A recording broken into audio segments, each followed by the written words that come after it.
Предлог акцискиот план за правата на малцинствата, заради кој повторно се заостри реториката меѓу Македонија и Бугарија, а без кој не може да биде отворен првиот кластер од преговорите со Европската унија, дури да бидат донесени уставните измени, е објавен на веб страницата на Агенцијата за остварување на правата на малцинствата во земјава на 26 ноември, пошто била организирана и јавна дебата, но без реално присуство на јавноста, односно медиумите. Од македонското МНР, како институција која го координира процесот за изготвување на документот, за Телма информираат дека дебатата, која нарекуваат партиципативен форум, се одржала во декември, организирана од Агенцијата за остварување на правата на заедниците, а на која биле поканети сите здруженија на заедниците во земјава.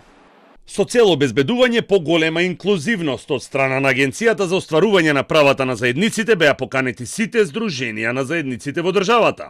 На форумот учествува представници на здруженија, домашни и меѓународни експерти, како и представници на институции релевантни за областа на заштитата и унапредувањето на правата на заедниците.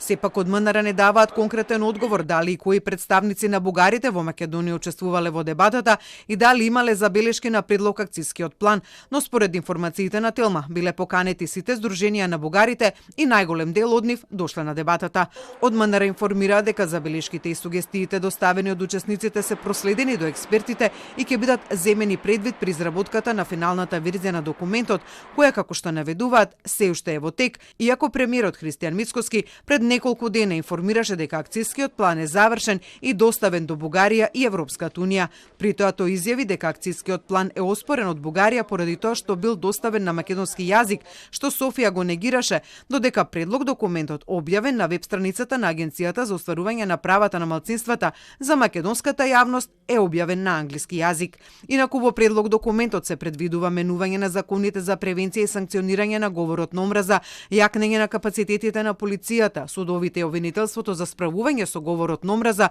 но и превенција на говор на омраза во јавниот простор со јакнење на капацитетите на новинарите и јавните личности, како и зголемување на свесноста на граѓаните за последиците од говор на омраза.